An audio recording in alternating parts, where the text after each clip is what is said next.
काल मुझे कातिलन सां गॾु मुंहिंजो दिलबर भी हो, यार खे पत्थर भी हो, नश्तर भी हो, खंजर भी हो। दिलरुबा जे दर अॻियां माण्हुनि ॾिठो वाक़ियो वॾो, मौत जो मंज़र भी हो, महशर भी हो, धमचर भी हो।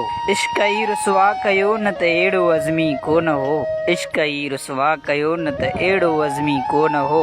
हू त दानश्वर भी हो, शाइर भी हो, मास्तर भी हो। हिन सिंध धरती केतिरनि ई शाइरनि खे जनम ॾिनो आहे।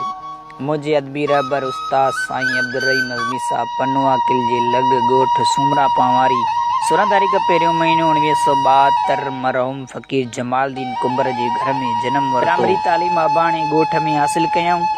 गवर्नमेंट हाई स्कूल हिंगोरे मां मैट्रिक पास करे गवर्नमेंट डिग्री कॉलेज घोटकीअ मां इंटर ऐं BA पास कयऊं। 1993 ईस्वी में सरकारी उस्ताद मुक़रर थिया, जंहिं करे 1997 ईस्वी में सखर मां CT ऐं 1999 ईस्वी में पेशावराना डिग्री BEd पास कयऊं। शाइरी जी शुरूआत ऐं शौक़ु प्राइमरी चौथें क्लास दौरान नामियार शाइर हाजी ग़ुलाम नबी मैसर खां मुतासिर थी पहिरीं नात लिखियाऊं। शाइराणे सफ़र में संदसि रहनुमाई ऐं इस्लाह मशहूर शाइर उस्ताद हाजन उबदार कयऊं। साईं अब्दुर्रहीम अज़मी पारां जेके लिखियल किताब शाया थी चुका आहिनि, तन में सजण सदाई सोजरो, ख़ूबियुनि जी ख़ुशबू, कहरीला करतूत, अहद अहमद पाण में, गोदड़ीअ में गुल, सुठनि जो सफ़र ऐं अज़मी, छा ॿुधायां मौजज़ा, हाल पिरी नाल, ख़त्म नबूवत ज़िंदाबाद।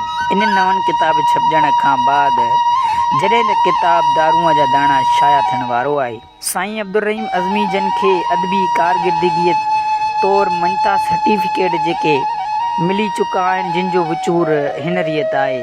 सुगड़ इज़्ज़त फ़क़ीर लाखो 2005, कल सिंध मुशाइरो, ज़िले हुकूमत सखर 2005 ईस्वी, Pakistan AFN B certificate 2009, Sindh Imtiaz Islamabad हुकूमत पाकिस्तान 2014, रोज़े धणीचो शाह लतीफ़ यूनिवर्सिटी खैरपुर मञता सर्टिफिकेट 2024, रू रियाड़ अदबी फोरम पनुआ किल मञता सर्टिफिकेट 2025 में पिणु हासिल कया। उन खां अलावा साईं जेके एवार्ड हासिल कया, सदारती एवार्ड हुकूमत पाकिस्तान 2014 में हासिल कयो, बज़म अतहर अदबी संगत एवार्ड जैकमाबाद 2024 में हासिल कयो, सुगड़ वरियाम फ़क़ीर एवार्ड शिकारपुर 2024 में हासिल कयो, बेदल एवार्ड रोड़ी 2025 में हासिल कयो, मखदूम अब्दुर्रहमान थईम एवार्ड खोड़ा 2025 में हासिल कयो।